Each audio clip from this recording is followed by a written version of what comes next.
بسم اللہ الرحمن الرحیم۔ السلام علیکم دوستوں، کیسے ہو آپ سب؟ امید کروں گا آپ سب ٹھیک ہوں گے۔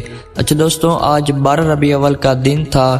اس دن کو پوری دنیا کے تمام مسلمان مناتے ہیں۔ اپنے گلی محلہ، بازار، سڑکیں اور یہاں تک کہ اپنی مساجد اور گھروں کو بھی خوب طریقے سے سجاتے ہیں اور اپنے شہروں سے بہت بڑی بڑی ریلیاں بھی نکالتے ہیں۔ تو اسی طرح ہمارے علاقہ کری والا میں بھی بہت بڑی ریلی نکالی گئی، جس میں اہلیان علاقہ شیعہ سنی حضرات نے بھی شرکت کی۔ اس ریلی میں گاڑیاں، ٹریکٹر، موٹر سائیکل، گھوڑے اور اونٹ شامل تھے اور بہت سارے لوگوں نے پیدل چل کر سفر طے کیا۔ حضور پاک صلی اللہ علیہ وآلہ وسلم کی آمد پر بہت بڑے بڑے نعرے لگائے۔ سرکار کی آمد مرحبا، منٹھار کی آمد مرحبا۔ اس ریلی کو بہت بڑے چینلز والوں نے بھی ٹی وی پر لائیو چلایا۔ اس ریلی کا اختتام میلاد چوک منڈی شاہ جیونا میں ہوا۔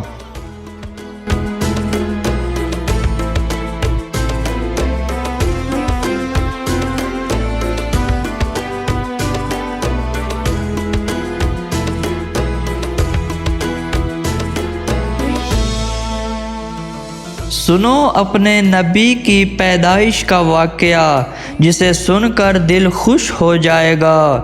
دوستو، اس دنیا سے ظلم کو مٹانے کے لیے اور دین اسلام کو پھیلانے کے لیے اللہ نے اپنے حبیب حضرت محمد صلی اللہ علیہ وآلہ وسلم کو اس دنیا میں بھیجا۔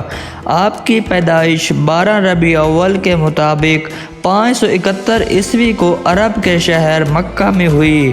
نبی پاک صلی اللہ علیہ وآلہ وسلم کی ماں کا نام بی بی آمنہ اور والد کا نام عبداللہ تھا۔ ہمارے پیارے آقا حضرت محمد صلی اللہ علیہ وآلہ وسلم اللہ کے سب سے محبوب نبی ہیں۔ آپ کی پیدائش اور آپ کی ساری زندگی معجزات سے بھری ہوئی تھی، کیونکہ آپ جیسا نہ کوئی آیا ہے اور نہ کوئی آئے گا۔ حضرت حسان رضی اللہ تعالی عنہ جو اسلام کے پہلے شاعر تھے، حضور اکرم صلی اللہ علیہ وآلہ وسلم کی شان میں یہ نعت پڑھتے ہیں کہ حضور آپ جیسا حسین و جمیل نہ کسی ماں نے جنا ہے اور نہ ہی کوئی ماں جنے گی۔ جب نبی اکرم صلی اللہ علیہ وآلہ وسلم اپنی والدہ کے پیٹ میں تھے تو بی بی آمنہ کی پیشانی پر ایک نور چمکتا تھا۔ بی بی آمنہ کہیں بھی تشریف لے جاتی تو بادل آپ پہ سایہ کرتے، درخت جھک کر آپ کو سلام کرتے اور پتھر بول کر آپ کو سلامی بھیجتے۔ جب نبی اکرم صلی اللہ علیہ وآلہ وسلم کی پیدائش مبارک ہوئی تو پورے آسمان پر نور ہی نور پھیل گیا۔ دنیا کے تمام بت اور مورتیاں گر پڑے۔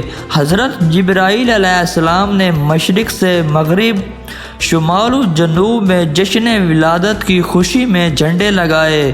فرشتے آپ کے استقبال کے لیے آسمانوں سے نازل ہوئے اور ہر اندھیرا اجالا میں بدل گیا۔ بی بی آمنہ فرماتی ہیں کہ نبی اکرم صلی اللہ علیہ وآلہ وسلم کی پیدائش کے بعد ایک غیب سے آواز آئی۔ میں نے سنا کہ پکارنے والا کہہ رہا تھا کہ اس کا نام محمد رکھنا۔ یہ بچہ وہی ہے جس کا انتظار ساری دنیا کو تھا۔ یہ دنیا کے اندھیروں اور کفر و جہالت کا خاتمہ کرے گا۔ یہ بچہ پوری دنیا میں روشنی پھیلائے گا۔ یہ بچہ وہ آخری نبی ہے جس کی خبر تمام نبی دیتے رہے۔ اس کا نام آسمانوں پر محمود ہے اور تورات میں موید ہے، زبور میں ہادی ہے، انجیل میں احمد ہے اور قرآن میں طٰہٰ، یاسین اور محمد صلی اللہ علیہ وآلہ وسلم ہے۔ یہ ہے ہمارے نبی کی ذات، جن جیسا نہ کوئی دنیا میں آیا ہے نہ کوئی آئے گا۔ ہمارے نبی صلی اللہ علیہ وآلہ وسلم کی شان سب سے اعلیٰ ہے۔ آپ اللہ کے سب سے محبوب نبی ہیں۔ یا نبی، اگر آپ نہ ہوتے تو ہمارا کیا ہوتا؟ ہم اللہ کا شکر ادا کرتے ہیں کہ اللہ نے ہمیں آپ کا امتی بنایا۔ تو آپ بھی اللہ کا شکر ادا کریں کہ اللہ نے آپ کو آپ صلی اللہ علیہ وآلہ وسلم کا امتی بنا کر اس دنیا میں بھیجا۔